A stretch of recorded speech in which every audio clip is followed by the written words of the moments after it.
righty. We'll just wait for a few people to come on. I just realised how ominous that music actually is. It's Dude, very that is theatrical. creepy. We'll have to work on. We're going to have to work on a new intro video, I think, because that one's pretty ominous. No one knows what's going on. But My heart rate went up, mate. yeah, that's good. Well, that's what these live streams are about. Yeah. So let me just tilt this that way a bit. Okay, cool. We'll just wait for a couple of people. We've got a few people jumping on now. So guys, Jimmy here from Online Guy, back with another interview. We're going to try and make, like I said in the previous video, with Joel, we're going to make this a weekly occurrence.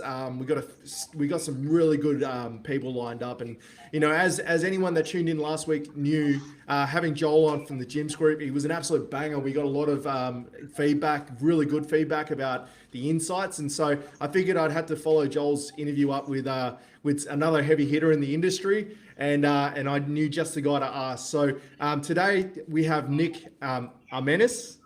Perfect. Well, actually, my old man would actually get up here. He'd be like, "It's Armenis. You got to roll that R. You got to roll that R." Yeah, there you go. Okay. So Nik Armenis, who is the founder of Armenis Digital. Nik's a straight shooter, and he's an absolute and he'll never admit this, but he's in our circles. He's actually a very well known e-commerce marketing basically expert guru. But he's an absolute beast when it comes to e-commerce marketing. Nik's worked with a large number of big box retailers, BCF, Super Amart, as like a category buyer. Probably have to explain to everyone what that means in a sec. Yeah, but he was and is still responsible for millions of dollars of ad spend on a daily basis across his portfolio of clients. So Nik, tell us a bit more about yourself, and actually tell us what's your biggest bugbear when it comes to like e-commerce marketing? So bugbear is an easy one. It is literally like that whole guru vibe, and just I don't know what it is, the online community. Everyone doesn't behave like themselves. It's really weird. Everyone all of a sudden becomes a different person. So that's definitely my biggest bugbear. I guess on a client side would be more, like unrealistic expectations. I think a lot of people have, where it's like it's treated almost like gambling rather than, I guess, a business investment. And it's just, if you go into something with the wrong expectation, then a lot of people get disappointed. So I think a lot of what I imagine what you do yourself as well is kind of manage that expectation. Yes. Yeah, the expectation, client expectations, that's like 70% of the job. Yeah, big time. So tell us a bit more about Armenis Digital. Yeah, sure. So I guess I'll talk a little bit about my background initially. So I went to uni and I studied law, and then I tried to go down the law path, and it just definitely wasn't for me. For whatever reason, it just didn't gel with me. I was like, I'm very blunt, and it was kind of good in that way, but at the same time, I didn't have a good feeling, and so I'm like, this isn't right for me. And while I was working and doing kind of, they're called clerkships, however you want to say it. I was working at BCF, so I was working on the retail floor, and one of the area managers approached me and said, "Hey, we've got a job in head office. I think you should apply." And so I did, and I didn't hear anything back. And in the end, I actually applied a few times, and I got a job as an assistant buyer, which a buyer is basically someone who is responsible for a category of products. So imagine you're kind of like a business manager for a portfolio, and say somewhere like BCF. So I initially started working for leisure retail, which is BCF. It was Raise Outdoors at the time, which, obviously they've closed those and converted a lot of them into BCFs, and then FCO in New Zealand. So I was in the camping division. And then worked across a whole range of products and kind of worked my way up through there. A category manager basically will source all the products. They're responsible for the financial performance. So each year you get given targets. And on top of that, you're responsible for a lot of the marketing. Now, in saying that, you've got a marketing team who assists you, but you kind of have the strategy and they go and execute it for your particular product. So you work together with marketing. So I guess my first kind of marketing experience outside of uni was there. And, we got in touch, like we would get Google Analytics reports and Google Ads reports and stuff like that. And that's kind of what my first kind of touch with online marketing was. But while I was there, I actually started my own online store. And that's kind of how I got started in e-commerce. So I had a few jobs after, still had online stores. There was one point where I was setting stores up, selling them. I had one that went on for ages and ages and ages, and I ended up selling that. And while I was doing all that, I actually started to get people approaching me going, hey, would you be able to help me? And so that's kind of how Armenis Digital started. But yeah, that's kind of the story there. Yeah. So what were a few of these stores that you had that you sort of started for yourself? Yeah, so it was actually kind of in the similar space to what I was at BCF. So it was a lot of like camping stuff, outdoorsy stuff. There was watches. It was kind of like early in the days of drop shipping, you could almost drop ship anything and kind of make money, they were good days. It's a lot harder now to do that. And that's obviously, there's a big misconception out there that it's super easy, and it just isn't. It's a lot harder than what it used to be. But a lot of it was, like kind of utilizing those contacts and building out stores with existing contacts, because as part of that role, I actually had to go to China and stuff like that, and overseas, and go to the factories. And so I had a lot of like product experience before really going into it. And it was kind of just meshing those two together, because I'm not great at working for other people, and I know that. And so I kind of had to go, okay, I need to do something on my own. It took me forever to work it out, but I'm like, okay, I need to do something. And eventually I saved quite a bit of money, and I still had money coming in from online stores and clients. So I had a really good job. Like, it was a 6-figure job. It was, and I quite enjoyed it. But, it just got too much. I had a really bad boss at one point, and I'm like, nah, I'm not doing this anymore. And yeah, I kind of just transitioned out and bit the bullet. And for a little while, I was like, oh, what am I doing? Like, why did I do that? Like, I had a really good job. A lot of people were going, mate, what are you doing? You've got a good job. Like, if you want to change careers, why don't you go be a lawyer? That's what you studied at uni. I'm like, nah, I'm not going to do that. And just kind of kept going from there. And I guess a lot of, my success has been linked to putting content out, because I guess when you put content out, similar to what you're doing here, you become an expert in the area. One, because you start talking to people that are, obviously really well known. And two, it's almost the TV effect, where it's like people see you on a screen, they're like, oh, wow, he must know what he's talking about. But I guess you kind of need to balance that with, integrity and being honest with people. And if you don't, it's going to come out pretty quick, right? Like, I mean, word gets around pretty quick. If you're not honest, yeah. Especially with guys like Cornelius Spencer and, CoffeeZilla hunting around for all the fake gurus. Exactly. Yeah. And it's, I think it's also the fact that, if the experience comes from being in the trenches, I think it has a lot more value than just like reading someone doing a course of someone else's course, repurposing, repackaging. A lot of, when you've got your own skin in the game with your own e-commerce stuff, you can talk with conviction about what works and what doesn't, because it's your own money, your own skin in the game. Yeah, for sure, without a doubt. Now, we got a question in here, guys. If you have any questions, trust me, like if this is the guy to ask. He's actually, like I said, in our circles, he's very well known for what he does. And, we're privileged to have him on today. So if you have any questions about, e-commerce or starting a, online business, side hustles, anything like that, we both, between the two of us, we should be able to answer most of them. So get your questions in here. We'll answer them live as we go. We'll just put them in between a question. So Todd Arnold here, I work a full-time job currently, but I want to start a side business. What would your advice towards someone starting off fresh? What would your advice be? Yeah, so I think the way I'm quite risk averse. So if I was Todd, I'd probably go, okay, I need to start making some money and prove that this side business actually is a business, because a lot of people confuse a business with a hobby, and there's nothing wrong with hobbies. I have hobbies as well. But if you want to transition away from that, the key thing is you need to start making some amount of money to prove that it eventually will be able to either replace or almost replace your full-time income. So, like, make a list of the stuff you're good at, because I'm a big believer of if you're already doing something or good at something, then it's a bit of a waste to completely let that go. And I mean, a lot of people say I went to law school and I wasted that. And I kind of did, but at the same time, I still use a lot of those skills, whether it's in a negotiation, drafting emails, things like that. So whatever skills you've already got, it's a good idea to kind of try and tap into those. And then whatever you're doing, I think whenever anyone starts a business, they're so scared of telling the people they know.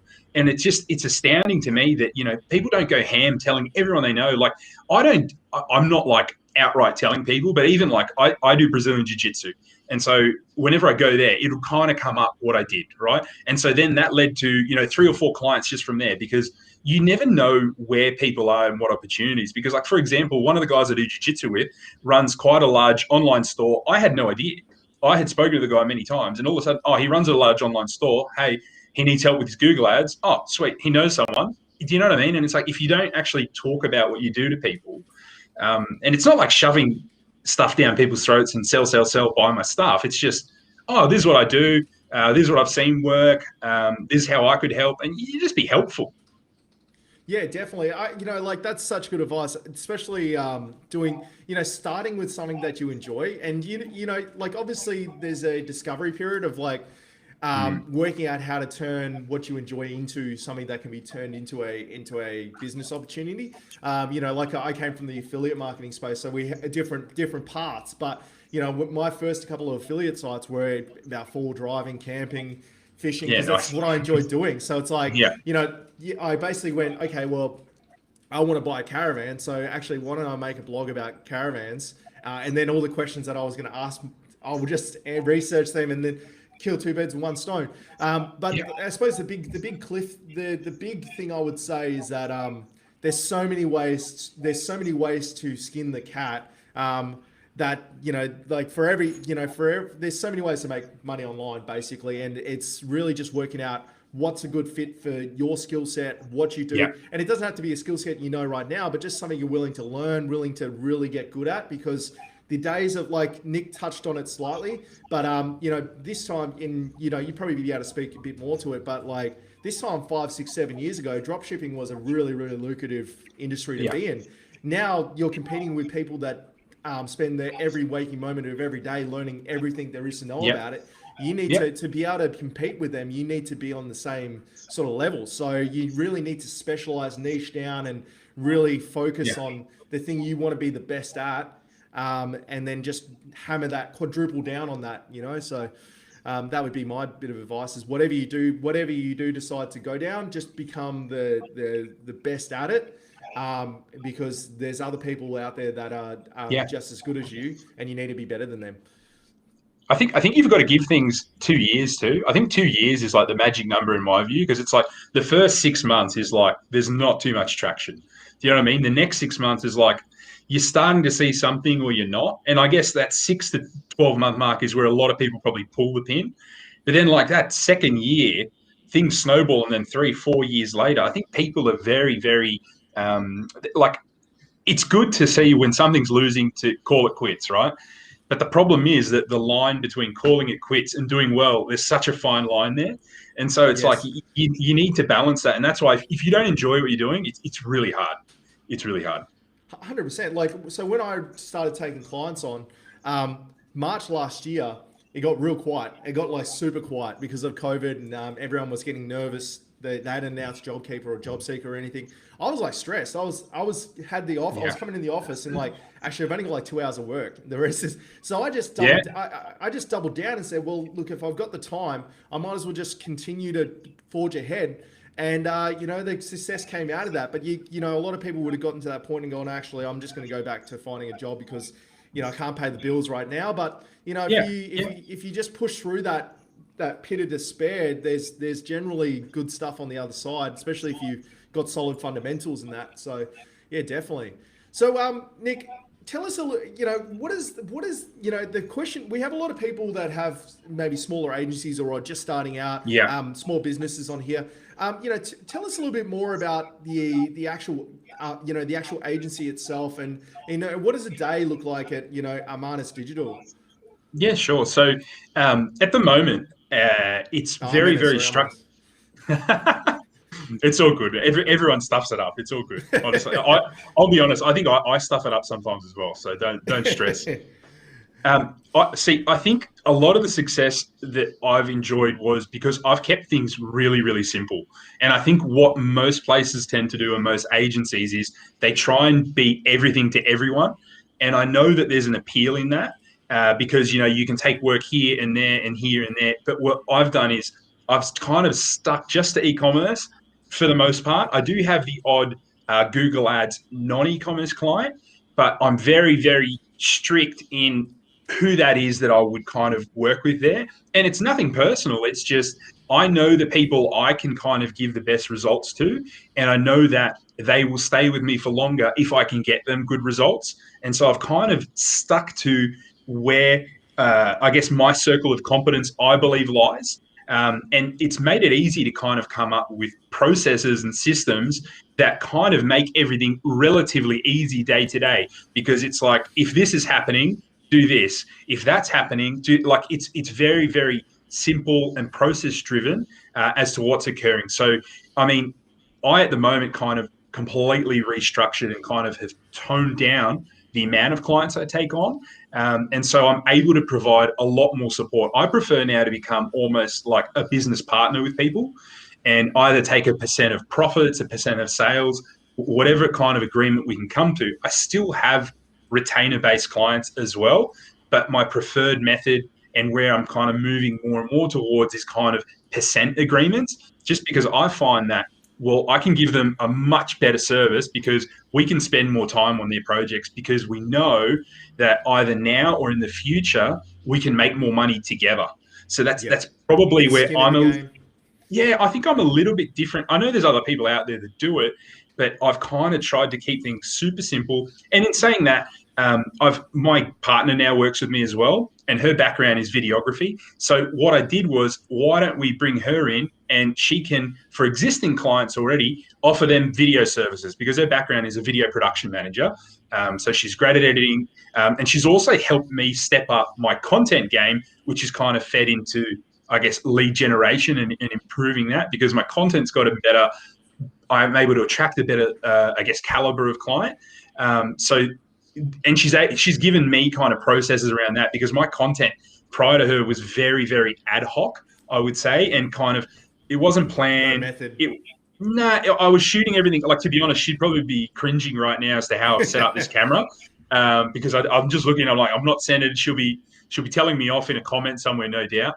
So it's like, I'll be honest though, like, me personally, I'm probably not the greatest person to talk to about, I guess, processes, because my way around that, because I wasn't good at it, was to keep things extremely simple. Keep my, I guess, lead generation simple, which is primarily content based. Keep my process of people applying with me. People come in through my content, or organically, word of mouth, through my very basic SEO that I'm not great at doing. Through my website, and lane, then, it's like, that's what we were talking about before. Get really good at one area, they're completely different disciplines, Exactly. Like, I understand the basics of SEO, but I'm not going to go and take someone on that's, this massive project and go, because I'd be completely out of my depth. You know what I mean? It's like, with that sort of stuff, I'd go, okay, let's send them through to Jimmy, or send them through to someone else. Do you know what I mean? It's like, you can also kind of have an agency and have a lot of contractors in place, or referral systems. There's so many ways, like you said, you can skin this cat. So if just how my personality is, I've preferred to keep things as simple as possible, to attempt to provide the best service possible, because I can spend more time with people. I can spend more time in accounts. I can spend more time on things that actually matter, rather than doing a lot of ad hoc tasks, or trying to then, if you go and take a bunch of stuff you're not good at, you then either have to go and learn or pay someone to do it. So there's an additional cost there, where it's like, I know Google Ads really well. I understand them. I know I could set things up in my sleep. You know what I mean? Where it's like, and I know I'm able to add quite a lot of value quite quickly. So I can go in, do it relatively quicker than normal, and then spend more time communicating with the client, strategizing, working on new things. No, that's it. It's like, I can fumble my way through Google Ads, and service-based Google Ads, and we're actually not too bad at here. But like, when it comes to econ Google, like, that's probably the other thing I would give to advice to someone that's starting, is like, really, there's a lot of disciplines. You can get caught up in that, like, shiny object syndrome, but like, you really, there's, in SEO, for instance, there's like e-commerce SEO, there's normal SEO, there's service-based, local. Everyone, there's sub-disciplines, and it's like, actually, you really do have to pick a lane. But we're getting a lot of questions in. Nick, your Instagram's blowing up, mate. Everyone's wanting to pick your brains today. So I've got them. Michelle I'm such a potato. I'm not even looking at it, man. I'm just like, that's what Michelle's job's I'm so bad at this stuff. Oh, that's right, mate. That's why we're here to help. So I started to learn Google Shopping ads. This is a question off Instagram. I started to learn Yeah. Google Shopping ads. Can you give us some advice on the mindset? Yeah, so I think what most people forget is they always forget there's someone else on the other end searching and looking for something. And it's like, I think people kind of lose that as they're running ads. And it's like, when you see keywords that your ad that is triggered by a certain search term, it's like people go, oh, yeah, that's relevant. Cool. But it's like you really need to step into the shoes of a buyer and understand what they're searching. And that's more, I'd say, art than science. And it just comes with experience. And so it also comes with really understanding the products. And I think that a lot of people would go, nah, you can do it with anything. You don't need to understand. But if you don't have some understanding of what they're selling, then you might be adding negative keywords that are relevant or not adding negative keywords that aren't relevant. And I think the other area that most people kind of get wrong at the start is Google Shopping is slow. It takes quite a bit of time to even get up and running to start seeing impressions, let alone clicks. And so I think people are just very, very impatient, and they're forgetting how many searches are done each day. And so, like, it takes time for Google to put your product in front of the right search term and in front of the right person. So I think patience is a big one where people kind of, they don't stick at it long enough. Yeah, yeah, that mindset's interesting because like we do this. We have to, because we work with pretty diverse industries, right? So like we're working with a engineering firm at the moment, does laser cutting. There's a whole another language with a lot of these niches that you have to learn because, like you said, next thing you negative something, from an ad perspective, and it's like actually that was like their key word that they all use. It means someone else or another industry. So another question we got here is, this is an interesting one. What is the best way to find high ticket US suppliers? Yeah, look, it's, to be honest, Google is actually the easiest way. Like there's lots of lists out there. There's lots of people trying to tell you that they can find you the hidden supplier. The best way is go to something like Amazon, find a brand selling on there, and then go and find the supplier, wholesaler, distributor, whatever. And it's not easy. A lot of the ones that you want probably don't want to sell to people, and it's your job to try and convince them. Do you know what I mean? Not all of them have sales teams. Not all of them want to sell to anyone. But if it's someone doing just Amazon, then you could step in and go as a starting point, go, hey, why don't we set you up with a Shopify store and we'll get you up on Google Ads as well. You already know kind of the search terms that you're converting with on Amazon. That's going to give us some help in terms of adding those keywords into your titles and your descriptions and stuff like that. And then from there, you've done them a solid. You could charge them for that as well. And then down the track go, hey, I'd be happy to sell your product as well. Some places have places you can apply, but quite often you need to either have a US company set up or something like that. There's businesses out there that set them up for like $300. You can set up a US company. They'll give you all the paperwork done. They'll give you access to accountants, lawyers. It's about $300. So you could do something like that. And then that kind of gives you a legal entity in the US. And then at least those suppliers go, okay, I'm not dealing with some random in whatever country the person's from. This is an actual corporation based in the US. Do you know what I mean? And it's like, that's an easy way. And it's like, okay, it's like people go, that's $300. You need to spend some money to kind of, if you are the person that's not going to spend that money and there's other people out there willing to, then they're already ahead of you. And for $300, it's worth trying. You also then have a company set up in, arguably the biggest country to do business in the world. Yeah, and it's just, it becomes a base station. No, like once it's there, you can pivot a whole bunch off US bank accounts, US, all the other stuff that comes with that. Yeah. So we got another question here. Man, you're getting hammered. This is awesome. You don't have to ask any questions. So we got another question from Insta. So I work with established Australian wholesale suppliers in the water niche. Revenue is 100K so far. Any idea how to scale more? I feel like putting more SEO content out is the main thing for me. I have good systems and people to manage calls and live chats and support. So I guess I'd kind of need to understand more about water niche. Like, is it bottled water? Because I actually currently have a bottled water client. So I could help if that's what it is. But if it's something else, I'm not 100% sure. And I would say that Google probably isn't the greatest channel for water. It's okay, But I think something like social media influencers, Facebook ads, Instagram, the more visual stuff is going to be good. And then also content as well. The problem is, like with Google, if someone's just Googling water, well, that could be, do they like a particular brand? Are they asking what is the water temperature in Australia? You know, like there's so many things that people could be Googling, and that's where kind of understanding that psychology comes into it. But at the end of the day, like if you want your Google ads on e-commerce to work well, most of your sales are going to come from your Google shopping ads, which are the image ads that pop up when you search something. And then from there, everyone should kind of have bidding on their own brand name, because it's going to convert well. You may as well cover that additional real estate. I know a lot of people are really hesitant to do that and go, oh, we've got really good SEO. But it's like you don't have good SEO for all those terms. Do you know what I mean? No, like you might for some of them, and you might not geographically everywhere either. You know what I mean? So it's like if you can kind of occupy that real estate, otherwise a competitor can come along and do it. And that's where, like, you know, you can also try doing it to your competitors. And the reason I always like to go shopping ads first is I can then grab the keywords that convert well and then do text search ads with those. So it's a pretty simple formula. So, okay, I'm converting well on this term on shopping. Let's go and create a Google search text ad off that as well.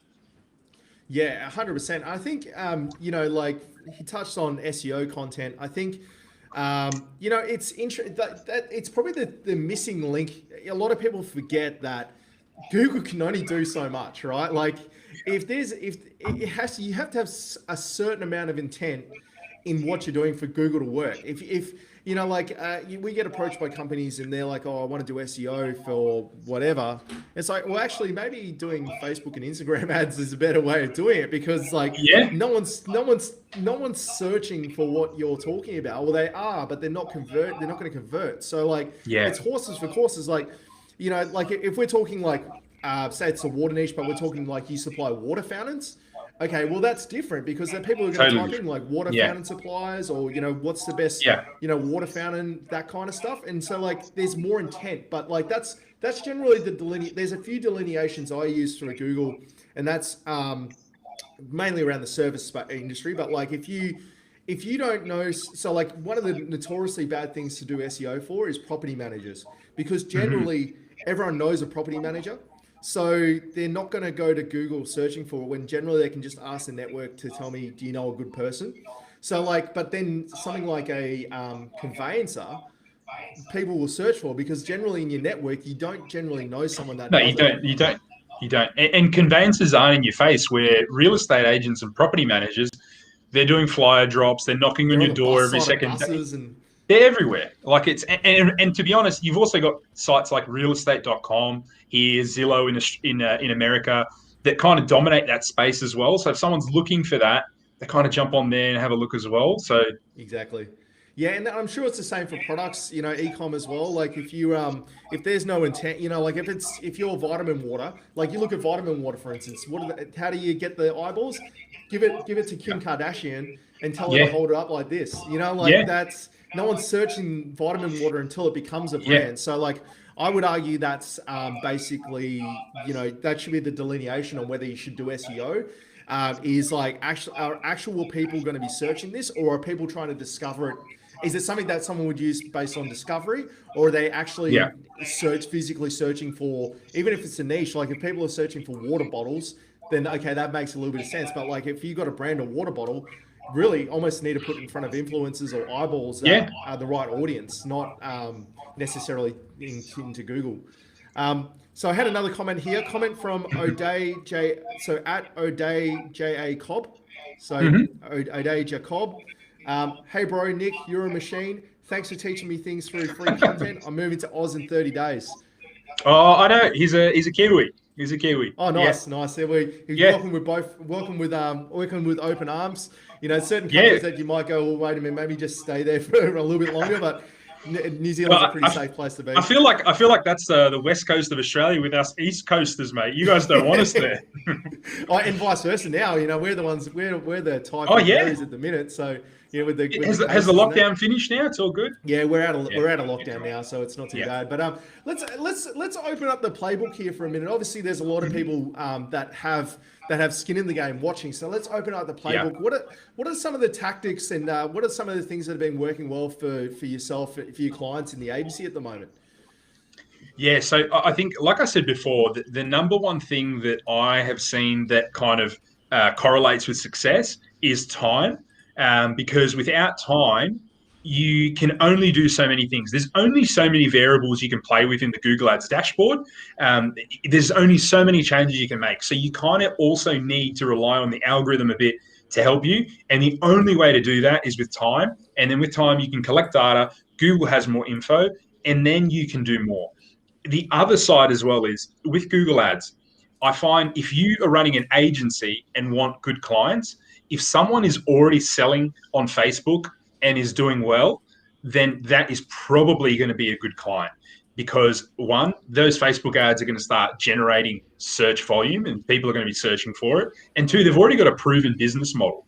I think the number one issue I think most agency owners have is they're willing to take on almost anyone. And it's a bad thing for them long term because one, it chews up their time. Two, they're probably not going to be able to help everyone. It's very, very unlikely.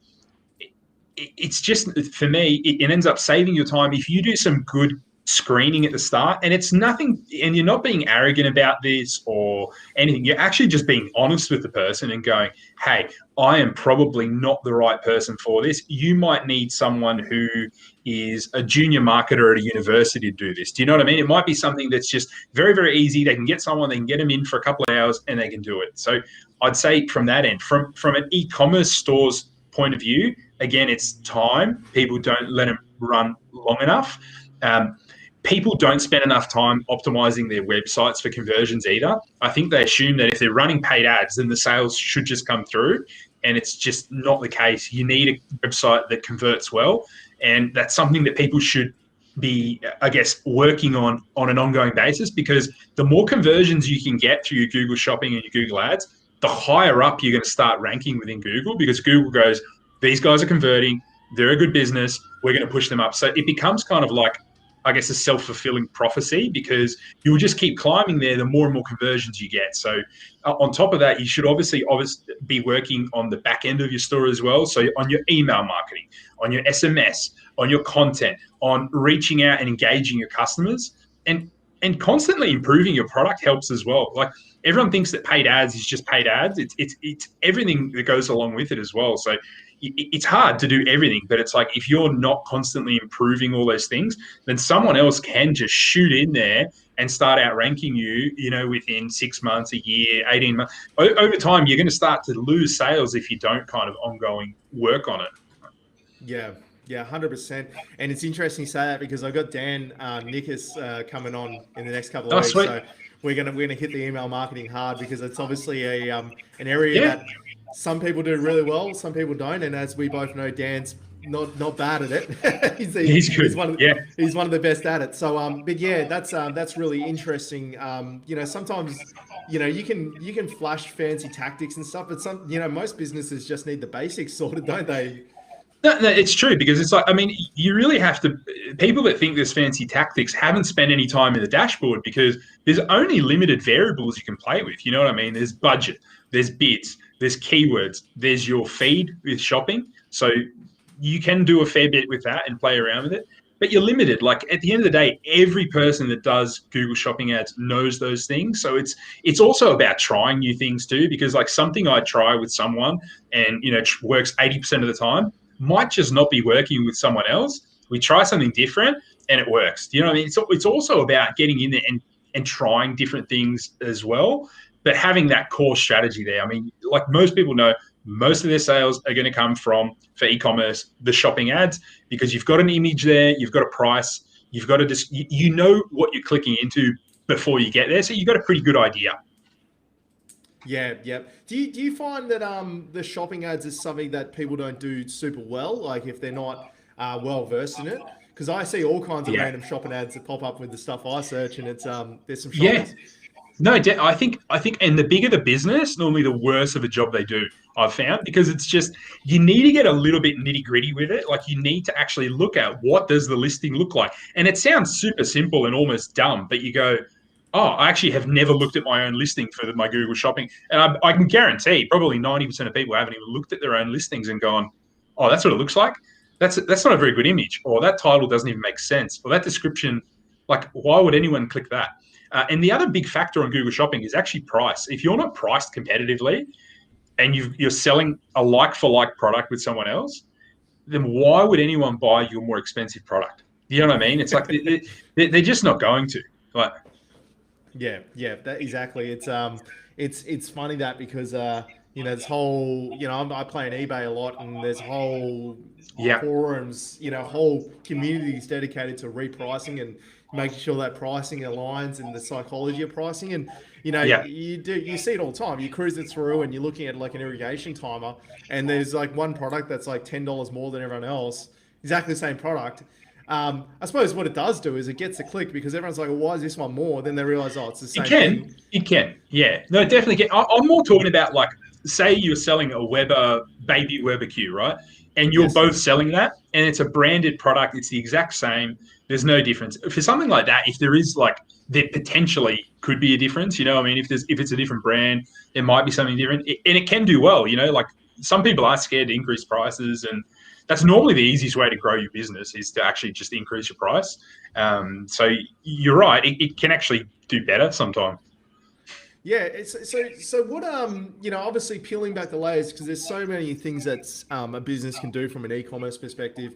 Yeah. There's a lot of businesses, especially with COVID, moving into the e-commerce space, maybe don't have the budgets and time. What are the sort of three things that they should be kind of focusing on? If they're trying to do it themselves, or just dipping their toe in the water sort of thing with e-com. Yeah, so I think that everything you do in ecom, the barriers to entry is so small, and the cost of actually doing it is so small that there's no point going ham and ordering a whole container of something, because I see this happen a lot. A whole container of a particular product, not testing it, and prior to doing that and bringing it in. So I think that's probably one thing that most people kind of stuff up on. It's, you don't need to go crazy. You don't need to order a whole container just because you got a 20% reduction. You're better off try and sell 1 to 10 things. And if you can do that, then you can kind of slowly increase that and scale up. I mean, from an actual, I guess, marketing point of view, focus on the free things first. Like, there's free Google Shopping listings now where you can just upload your feed. And if you have a Shopify store, you can just use the free app.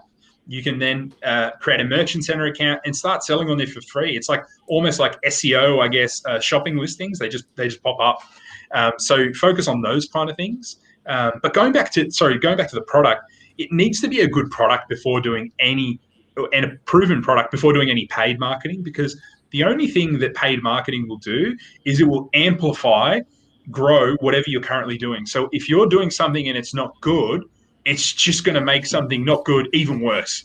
You know what I mean? It's not going to save the day. It's like, people are like, oh, my sales aren't really too good on this. Maybe I'll give Google a try. And it's like, that's normally my biggest hurdle, is like, I'll look at the product when I'm looking to take on a client, and I'll look at what they've done in the past on Google or what they've done in the past elsewhere.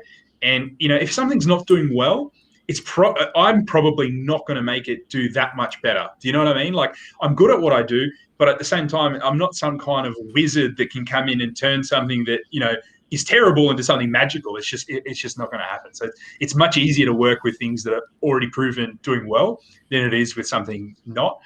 So yeah, utilize all the free stuff. Again, utilize your network as well, because you don't know who's out there that needs what you have. So get in contact with them. Try as many organic methods as you possibly can, and then start, I guess, teaching yourself one method of marketing. Whether it's Google, whether it's Facebook, whether it's SEO, whatever it is. Teach yourself one thing. Start getting some sales, get some momentum, and then you can pay someone like Jimmy or myself to kind of help you. Do you know what I mean? But it's like, if you're very, very early on in the journey, the problem is, like, on my end and on Jimmy's end as well, is the amount of work we have to put in to get you to see some results is just not worth it, because the amount of money you're going to have to pay us, you may as well just go and put someone on full time. Do you know what I mean? It's like, yes. It becomes our full-time job, and it's unviable. It's like, you need to be a little bit above that point to kind of to see those results. Yeah. I know I would always recommend that, with someone that's, like, it's so true, like, no, it's a hard thing to acknowledge that what you're selling no one wants. It's a hard, It's hard. It's very hard. especially Yeah, especially when people put all their time and effort and money into something. It's like sometimes really hard. the market decides whether it's going to work or not. And like you said, Yeah, all ads do, all any kind of marketing effort, influencer marketing, anything does is amplify what exists.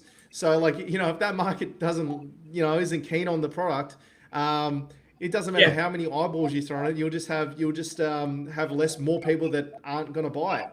That's all it does, Yeah, and the other thing is, it's actually like the whole game of e-commerce is also about reducing friction to buying.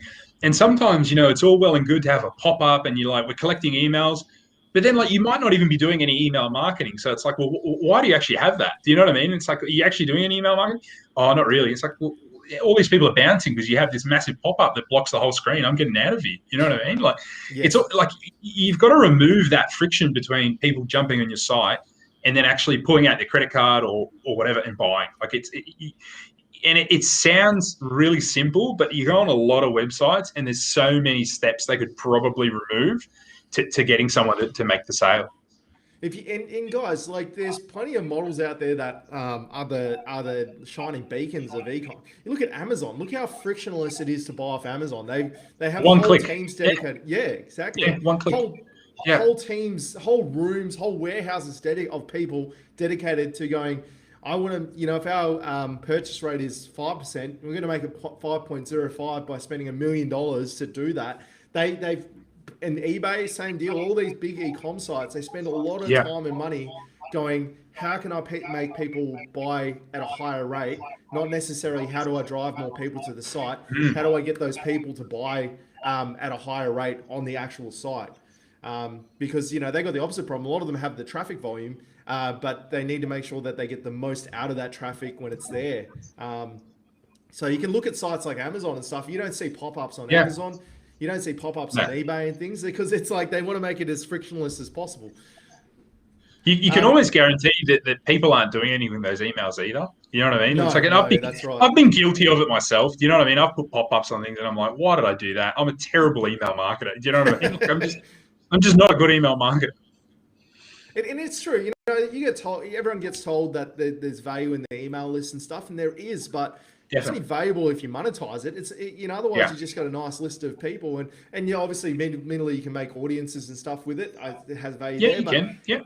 For the penalizing factor of having a big pop up, especially from an SEO perspective, that's part of this core Web Vitals. Is if that first action is that big pop up, you'll get penalized from an SEO perspective these days from that. So it's you got to weigh up the options. If there's someone like Dan that is like really good at email marketing, then it makes sense because you can make it up in the emails, you make up the difference. But most of us punters on the street, it's like actually we write one email a year. It's like, Christmas sale, or like whatever, Boxing Day sale. That's it. There's definitely value in it. I've seen businesses pulling, $500,000 a month plus from their email list. Do you know what I mean? It's like there's definitely some people that are really good at it and can pull some great numbers, or people pulling, 50% of their sales from it. But, that's taken years for them to do that, years and years and years. Like it wasn't all of a sudden they started making 50% of their sales or $500,000 from an email list. Yeah, well, it's and it's slow and steady too. I think that's like you touched on it about people just expecting instantaneous results. Some of these e-commerce stores that are like humming along that have become ubiquitous or name brands, or even just really doing large numbers, have spent years and years perfecting it. And it's not like they just start a store overnight and it blows up. There's too many stores out there for that to happen these days. So it's like, like they just put a lot of time and effort into the psychology, like you said, the psychology of buying and knowing how people are going to move through the site, and then how to get them to buy more when they're there. And then the rest sort of comes together. But, what are some of the, obviously you deal with a lot of e-com companies and you see a lot as well. What are some of the most common mistakes that you see people make on these, on when they're starting like e-commerce marketing? Yeah, I mean, I'll probably just touch on the Google Ads point of view. And I think a lot of people, what they stuff up is a lot of people don't have conversion tracking set up. So they're spending money on ads and they're not actually tracking their sales or whatever it is they're trying to achieve at all. And so it's like you're spending money on marketing and then you can't actually measure it. It's hard because measurement, even when you've got tracking set up, that's hard enough as it is with attribution and who got the sale and what. So it's like you're kind of flying a little bit blind. And I see a lot of people either have it not installed, or it's installed incorrectly, or it's doubling up sales. So that's super key to actually have that set up. And I mean, from an actual product point of view, it's like you need to have done your due diligence and actually see, is the market there? And I think the reason some stores are able to scale really, really high is the addressable market is big. So it's like the actual market is huge for what they're doing. But at the same time, they've built a good brand. So aesthetically, everything matches. It makes a difference. And I'm not a branding person, and I'm kind of only just realizing how big of a difference a brand can make. I already knew it, but it's like now I've had it explained to me a bit more. I get it more. Like the power of brands is there's no value to it, because it's like there's so much money people spend on building those brands that it does make paid ads easier. You know what I mean? And it's like the people that do invest into their brand as well, that paid advertising ends up getting a much better ROI than someone who doesn't. Yeah, I as you know, I'm big on that. Everything I do is, a confluence, and I always use this as an example of branding. I don't know if in the full driving space, but you got like Kings, right? They're basically just a rebadged version of Chinese equipment, but they've done so well at branding it as, They are. And it's like they've just developed this brand, and now the search volume that they, from an SEO perspective, they get huge. Kings generators, Kings this, Yeah. when really it's just a glorified Chinese no-name compressor that they've slapped a badge on. I was a buyer at BCF when they kind of were first becoming big, and BCF were like, what? How are they doing this? What's going on? It was like, at that time, the customer experience was terrible, and they were still doing a good job because they were providing, they had branding, they put out content, they had a product that was fit for purpose, it was well priced, and there was a big addressable market. Australians love camping, they love four-wheel driving, so the market was big, and that's why they were able to scale. And people like BCF were just, they're not nimble enough to do that. So there's plenty of opportunity for people to kind of go after, one small part of a big business. That opportunity is still there, but it can't be the whole business. You can't go overnight and go, hey, I'm going to become the next BCF. Do you know what I mean? You can't. You could go, hey, maybe I'm going to create a really cool fishing reel that does X, Y, Z. Do you know what I mean? And it's like, yes, if you don't do that, then you're probably going to struggle unless you've got a big budget. If you've got a big budget, you can make a lot of things work. But if you don't, it's hard. Well, you probably know a little bit more. BCF must have spent tens of millions on their brand, developing their brand. And insane, like an insane amount of, like, you think about even just to fit out, like retrofit a store might have been 1.2 million. Do you know what I mean? Just each store, they've got 160 something, 170 odd stores. That's just in stores. Then they've got like the amount of paid ads, the amount of TV. It was absolutely insane. I guess most of those businesses end up spending, I think, around about 30% of their revenue early on in the early stages. It tapers off, but 30% of their revenue ends up kind of going into paid or some form of marketing. And then when they get more mature, it's probably more like 10%. Yes. Because this is the power of branding. We got a mutual friend, and he's got, he's got a print on demand store, and he was telling me that he spends $60,000 a year on with choreographed dancers and like videos. Yeah, wow. $70,000 a year, because it's like he's developing the brand, and what people forget is a brand is defensible. It's probably one of the few things that's truly defensible. Because no one can, this logo, if someone sees that, there's a good chance they're attaching it to me. So you can't just inverse the collars and say, oh, I'm a different. So I think it's what people, I sort of tell people these days, especially with SEO, is if they're like Mandra Plumber, I kind of tell them, why worry about SEO? It's like, why pour that kind of money into a brand or into an entity that's not defensible? And if I just start Plumbers Mandra, I can just piggyback off all that work. And then I say, you might as well, if you're going to do it, you might as well do it properly. So it's interesting because it's you still, I mean, it makes sense, but you'll never become a BCF of the world, or even just a mid-tier size or even a lower tier size, if you don't have some kind of brand that the market recognizes. For sure. I mean, there's plenty of people that go up against them. You know what I mean? Like you've got people like Tent World, you've got Kings, you've got people, but each one of them have they've attacked a small part of that business. And you think about it, like if you have a look at businesses like Google, for example, Google trashes and gets rid of $100 million business ideas every day. We don't want to do this anymore. It was probably making $100, $200, $300 million, and they just get rid of it. There's plenty of opportunity to kind of pick stuff up like that. 100%. And, you wouldn't be complaining if you're the guys that developed Gmail before it was Gmail. You pick something, do it amazingly well, and then all of a sudden the BCF's like, oh, actually, we want to tuck this in as part of our range. We're going to buy your entity out, or we're going to rebrand it, and we're going to give you a big paycheck to do it.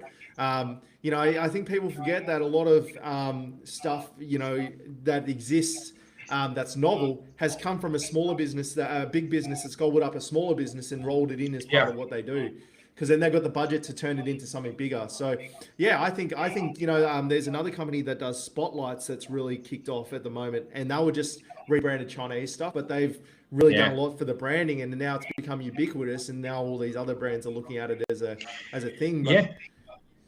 But, let's be honest.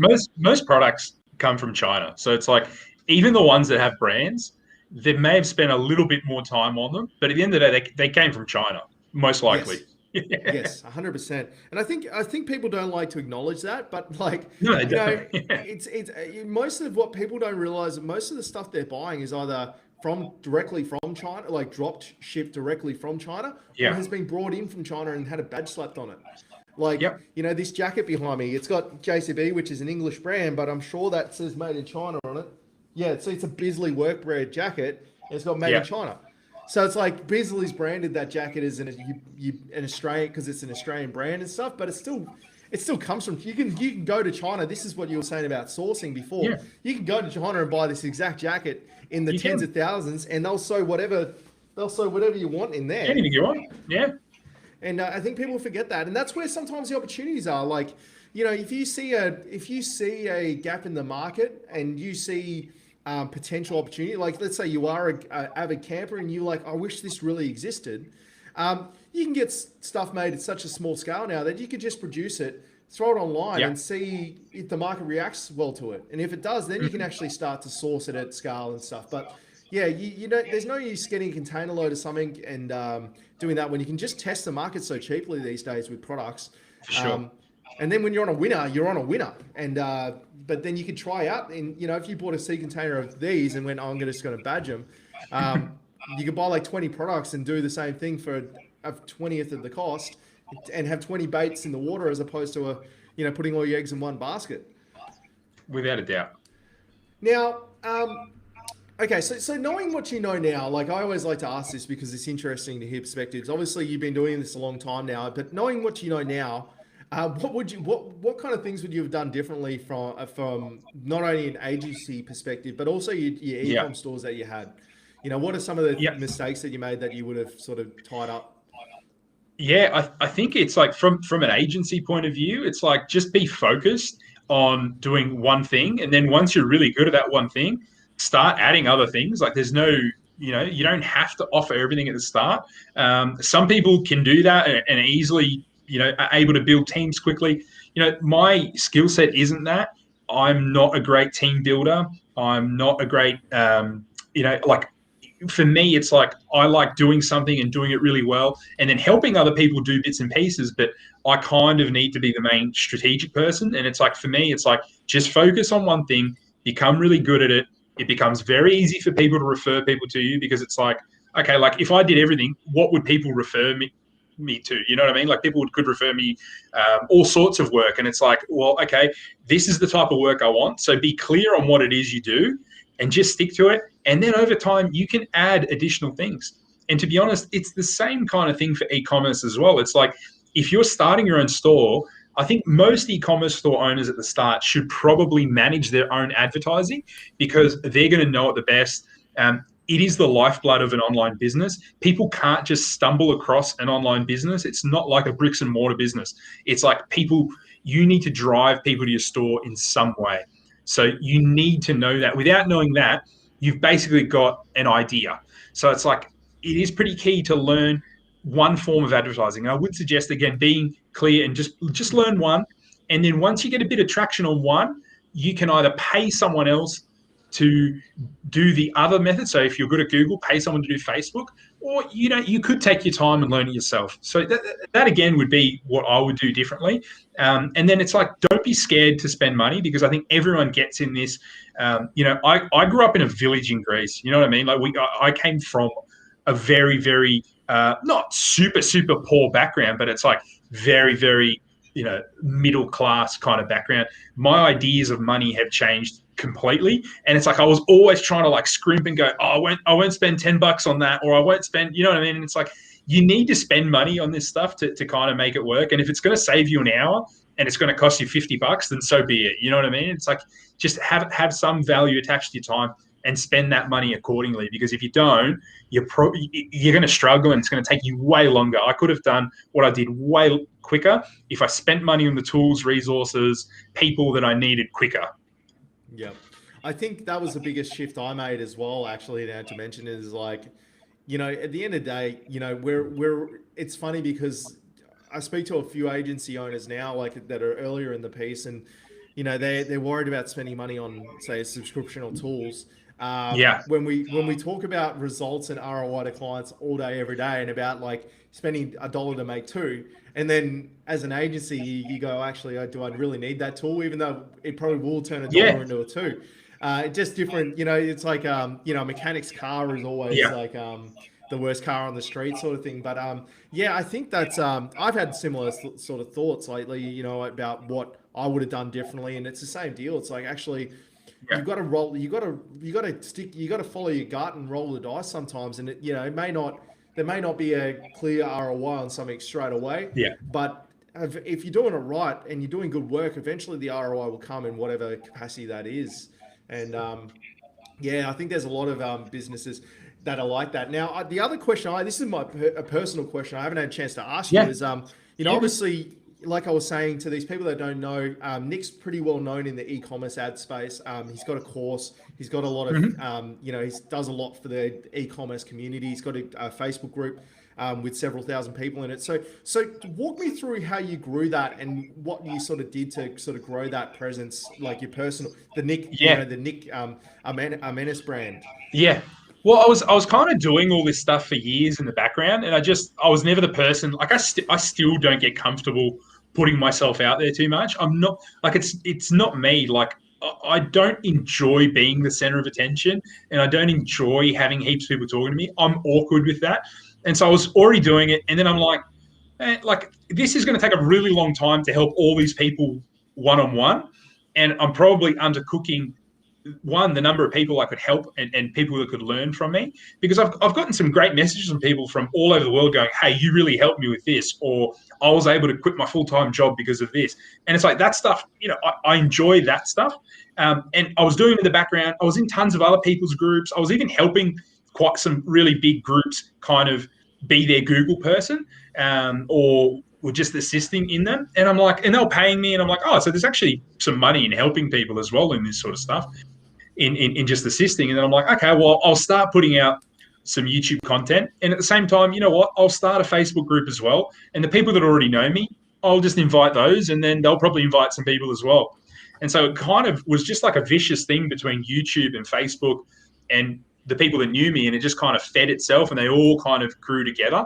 And like, it could have grown bigger, and it could have, it definitely could be bigger than what it currently is. But, I still kind of manage it with everything else I'm doing. So it's like, it's definitely not my main focus or my main source of income. So it's like, it needs to only be, 10% of my time, 20, you know what I'm saying? Like, it can't be my full focus. Yes.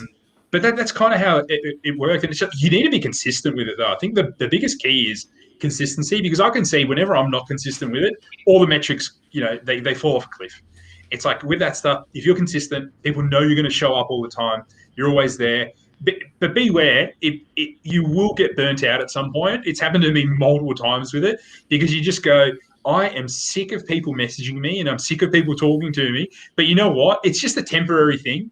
You need to go through that little emotional roller coaster. And that happens for agency owners, e-commerce store owners. There's really dark days, but then there's really good days that follow as well. So it's like you just need to stick through that.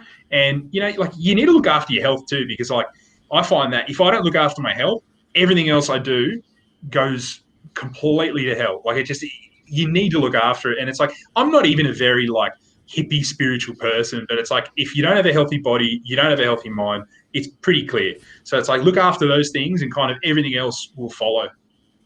It's so true. And, you know, like I look at your passion project there with the stocks and how quickly you grew that channel. And I was like, that was because I enjoy it, right? Yeah. Yeah. You're happy to create like 3 or 4 videos a week, you know, for some of you, you love stocks. I just jump on and I record. And that's the other thing. It's like, don't overcomplicate it. You actually don't need to have the world's greatest video production. If the information you put out is good, or if you have some passion, people will pick up on it and they'll pick up on that vibe and they'll keep watching. So how many subscribers do you have at the moment on the stock channel? Almost 1,600, I think. And then about how long have you been? Oh, how long? I think towards the end of last year, I did my first video. So like December, end of November, December, somewhere there. And then I didn't really do too much for a couple of months. And then it's only been probably the last 2 months that I've kind of been a bit more consistent. And yeah, just, you know, I'll literally just, you know, press Windows G, start recording something that I've done that I'll knock together relatively quickly. But it's because like I enjoy doing it. And so I do that research all the time because like that's where I invest my money.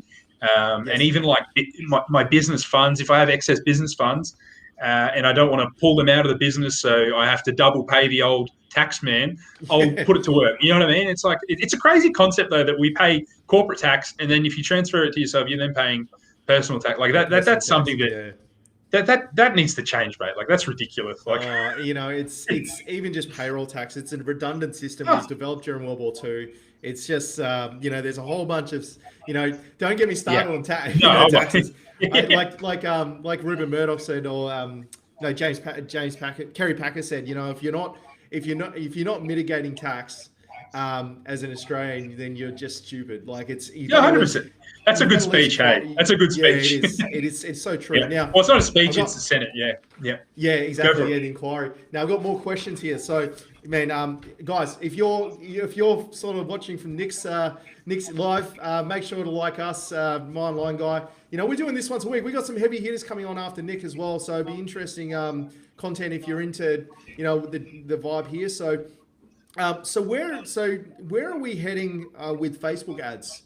I assume this is because of the iOS updates, but yeah, where are we heading with Facebook ads? Well, I think the easiest answer to that is I don't think anyone really knows yet. I don't even think we run some Facebook ads for people, and I run them for myself as well. And I mean, you know, there's certain little changes they've done, and you've got to make this change and that change. But I don't think Facebook themselves has fully worked it out yet, to be honest. And I definitely have already seen ads performing not as well on Facebook. I'm not sure about yourself if you've seen that. So I definitely think that they're probably working on a solution. But I think the long-term kind of way you should be moving is that, you know, these ads will still have a place. You're just going to have to do some interest-based targeting, because interest-based targeting is still going to somewhat work, because then that kind of keeps the data that's on the platform. Yes. You're probably going to have to move back to more interest-based targeting. And then again, how important it is to, you know, diversify your traffic. So, you know, have Google, have Bing, have Pinterest, have your SEO, have everything under the sun that you possibly can, that try it all at least and see if you get some good results with it. And then, you know, like, you work on that database of emails, of phone numbers, of things like that, and content. Like if you put out good content, whether it's on YouTube, on Instagram, wherever for your business, people will keep coming, because how can someone replicate this conversation, Jimmy? They just, you know what I mean? They can't replicate what we're doing right now. It's exactly. They could sit there and word for word say it, and it's not the same thing, you know. Like, so, you know, and it's super important. You know, I'd rather have one good client come through my content than 10 come through from some other avenue, whether it's paid traffic or whatever, because I know that person, you're building a relationship with people. Well, Joel from Jim's last week was saying that since they've been producing content, they get people coming to their franchise days that have watched like Yeah. 80 or 90 YouTube videos on the Gyms That's group, insane. Hey. just consume Yeah. content, and they're the best people because they've already done their Yeah. diligence, so they're coming Yeah. to basically just formalize it. But yeah, content is so important. Now, another question we got here: what alternatives do you have to DHgate or CJ dropshipping?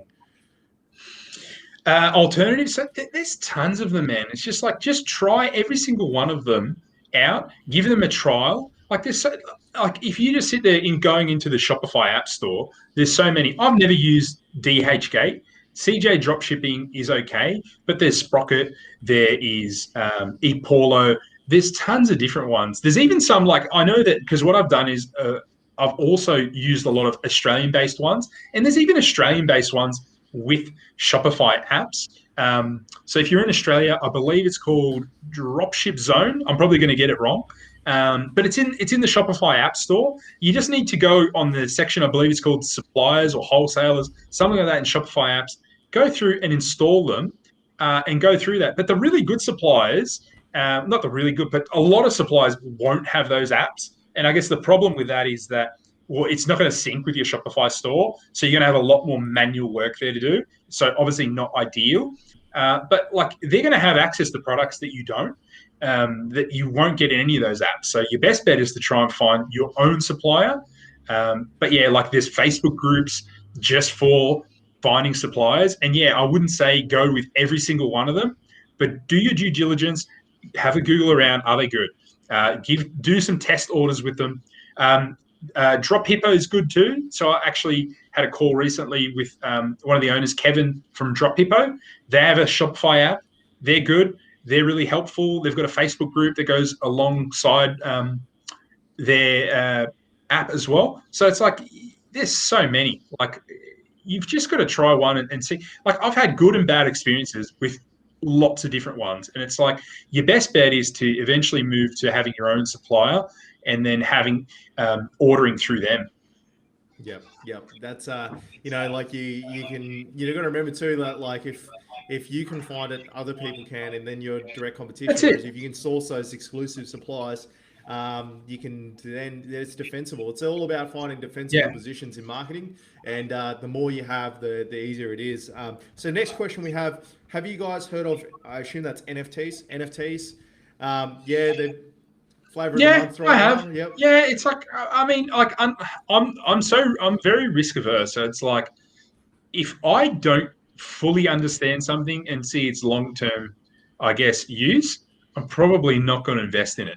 I mean, if I was going to go invest in one of these NFTs, I'd probably rather go and buy some actual physical art from some well-known artist. Do you know what I mean? Like rather, like that's more me. Or go and actually buy some gold, or buy shares in a company I understand, or something like that. It's just not. I mean, or even buy something like Bitcoin or Ethereum that are, I guess, the more proven cryptocurrencies. You know what I mean? That's more me. And then yeah, I do have some dumb bets, but just realize that it's going to be a dumb bet because no one knows. These could be the greatest thing in the world, or your money could actually go to nothing on different things. You know what I mean? And it's like, yeah. I think NFTs are interesting. Like I've done a bit of diligence in the space. They're a bit different. Yeah. Yeah, and it's going to be like just like the use cases are there, but it's like it's a lot like It's the same with blockchain, right? Like there's a use case for blockchain too, but it doesn't mean all cryptocurrencies are good. So I swing trade currency cryptos. So I have a fairly good understanding of the space, and I think people need to understand that the crypto space is a lot like the .com era, like the 90s. There was lots and lots of companies that existed before 99, 2000. There was a lot of e-commerce companies and a lot of companies that existed, all had use cases, all were practical. What came out in 2002 on the other side of the .com bust was 7 or 8, 10 companies that existed that had solid fundamentals that were just the Amazons of the world, the eBays. They existed. So I think I think NFTs are different because their actual use case is different. But I think that the whole crypto market is there's going to be a whole lot of ash left, and there's going to be 7 or 8, 10, 15 practical use cases for cryptos that rise out of the ashes that will be what they're used for. And NFTs is a very good one because I think, you know, as a you know, if I'm a music producer, or I produce music, be able to sell an NFT and the actual original license is something digital through an NFT is a good use case for it. But, you know, I think it's I think it's been heated at the moment. I think there's a lot of hype around it. And once those killer cases come out. So the last question was, what opportunities do you think NFTs will bring to global business? I can't comment. I don't know enough about it to comment on that. I'm not an expert in it, man. Yeah, it's definitely not. It's not my area of expertise. Yeah, I think it's, you know, this is the same as marketing. You know, like I know Facebook ads, I know Instagram ads. Do I know them well enough to be able to, you know? And I think this is where the whole fake guru thing, you know, it's a good way to end the conversation. Is like, you know, what I like about you, Nik, is a lot of the experience you have and still have to this day has been, and what you're teaching people. No one's going to be able to turn around to you and say, "Oh, you don't know what you're talking about," when it comes to e-com marketing, especially because it's like you're like, actually, I do this every day of my life. I do this for clients. It's not like you've just gone, okay, there's more money in doing courses, so I'm just going to become a course producer. The stuff you're doing today is, you know, learned off working with clients. And I think that's where that fake guru thing comes in. Like I said, if it has a 7 on the end of it, you know, it was always interesting. But like, I think, that's, I think that's the biggest takeaway from this is like anyone, you know, I really get suspect of agencies unless they've got the scale and the size that say they can do everything, because, you know, it's such a big field that, you know, if I turned around and said, oh, you know, I can do e-com ads as well as Nik, I'd be lying.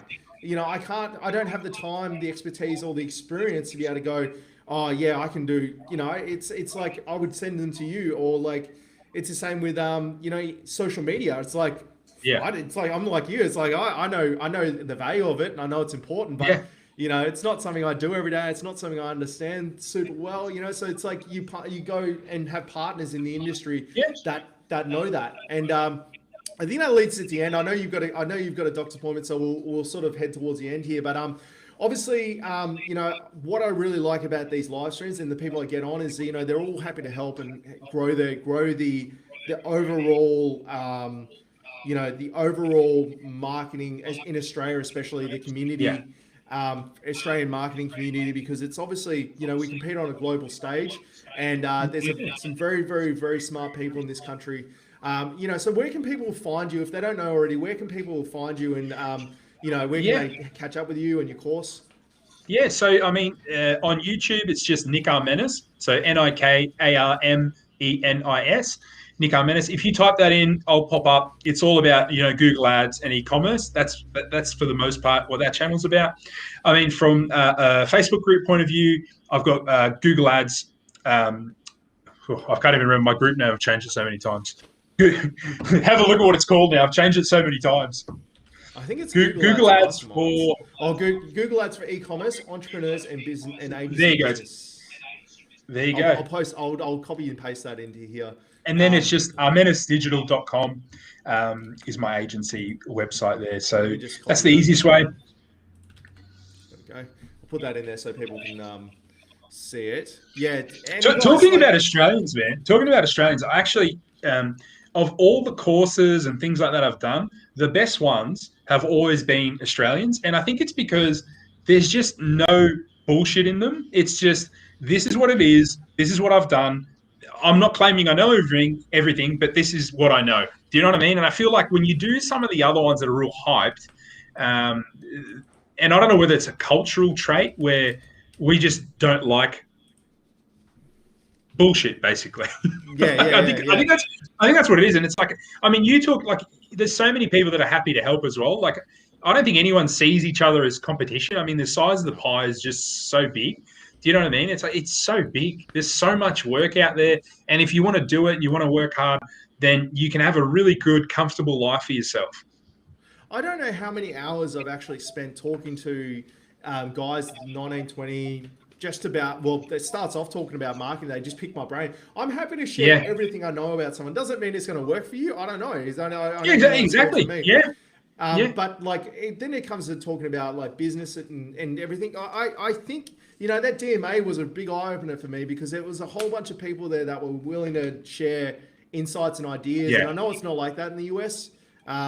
Because there's a lot more cloak and dagger and there's a lot of facades, but no one, all this network that I'm in and, you're in the same circles, it's like no one tries to be big, have a facade. It's like you are where you are and everyone's busy. So it's like, I would encourage more people to enter the space just because we're turning, when one of us turns work away and it doesn't go to someone that they know, it generally goes to the US or somewhere else. So like, if this is sort of triggered you to maybe look at starting an agency or like moving into the agency space or doing e-com or something like that, reach out. We're all happy to help you.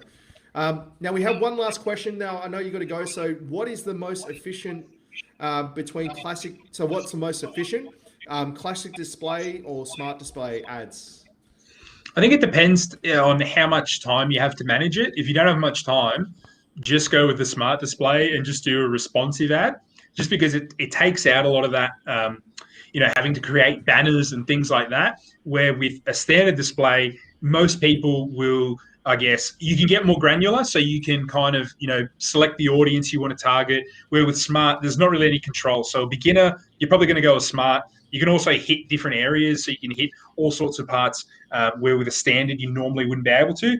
But you're going to come up for a lot of irrelevant traffic. And I prefer standard campaigns mostly because I can go in and exclude a lot of like mobile apps that get clicked accidentally. Yes. Yeah. That's good advice. I can't speak to that in this particular space, but I do use a bit of display ads for service-based those businesses that do require a bit of visual element to what they do, or just are in content, things like that. So Nik, this has been awesome, man. I really, I think we'll have to get you on again at some point in the future because the happy to, man. Thick and fast. I think I enjoy it. Yeah. For every person that does ads well, there's people like yourself that do it to the next tier, especially when it comes to e-com, because as you know, there's a lot of variables that most businesses don't face, like service-based businesses don't face. And thanks so much for coming on. Guys, if you have any follow-up questions for Nik or myself or whatever, just send them through to myself or Nik, and we'll answer them in due course. Make sure you get on his Facebook page. There's a lot of really good info that goes through that page. So get on there, add that, add his YouTube channel if you want to learn about stocks. Nik's the man to learn off. He seems that he's got a wealth of knowledge there too. And thanks for tuning in. And we'll catch you next week. Who we got next week, Michelle? Oh, we got Harry Sanders coming on from Studio Walks. So that's going to be that'll be good. Yeah. For context, he's got one of the largest agencies in the country, and we're going to talk about running an agency. So he's going to drop some bombs. So tune in. Thanks, guys, and we'll see you all next week.